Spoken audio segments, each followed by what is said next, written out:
I do agree that we were in that situation where products built in the US, handed down to other countries across the world, was what we went through over the past decade or even a couple of decades. But I don't see the industry going that direction anymore. China is a huge market. Southeast Asia is a huge market. India is a huge market. Now, product being built across in the US don't necessarily always cater to these needs. And over the last few years, there's a very interesting perspective that's coming in. When you're building products, are you bringing in diversity? Now, when you're thinking about global products, especially, let's just take a simple example, right? Diversity is of multiple things: cultural diversity, location diversity, age diversity. Now, if you're building products for a country, a global product, it's built for, let's say, age groups of 25 to 40. But then you move it to some other country, and the kind of people who are using that are now 45 to 60. Would the same product development practices that you did and how you built the product for the younger audience going to work for this audience? Probably not. You build products for the US market, but your next biggest country, which is going to, or area that is going to get you the customers, is Southeast Asia.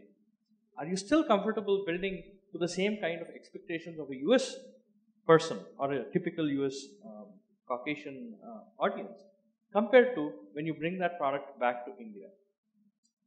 The reality, at least as I see it right now, and we're seeing that in Google, we're seeing it across the board, is diversity. Unless your product is built for diversity, it's not going to succeed. And product managers who are sitting in the US alone, in one country, not only US, in any single country, are not able to satisfy this need of building global products. And hence, either your product teams have to be globally distributed to bring in the local perspectives, or if they are people who can actually understand the global perspective for whatever reason and build products to that, they are a huge asset. I believe Indian audience, Indian product managers who have done that kind of work are actually much better equipped at this stage, because some of the product managers that I used to work a little earlier in my career were people who used to build products for the US market, but they also understand the local market pretty well. So, in that sense, if we are able to focus and differentiate ourselves, saying that we understand diversity much better, we actually have a great opportunity to be great product managers building global products right here from India. So, diversity is an important thing. And let's just add another aspect, not just product management. There are other areas where diversity is becoming important. Machine learning. I don't know, there's a TED talk by a lady, an African American lady, who was talking about machine learning and diversity. There is a very commonly used facial recognition product that is used, machine learning algorithm that is used. Interestingly, when that is used in a non-white audience, it doesn't recognize faces.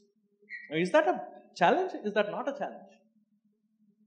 As a product manager and also as a machine learning specialist, did you really think about diversity? 10 years back, I didn't have to. But now, is it okay to not think about diversity? Absolutely not. And this lady is starting a revolution or starting an initiative where we're talking about diversity in machine learning. And I believe even for product development, that's very true. Facebook, when they built the product initially in 2004, whenever that was, never thought about people joining Facebook in the age groups of 45 to 60. It was for college students. Now, what's the demographic of people on Facebook? Is that still valid? No, right?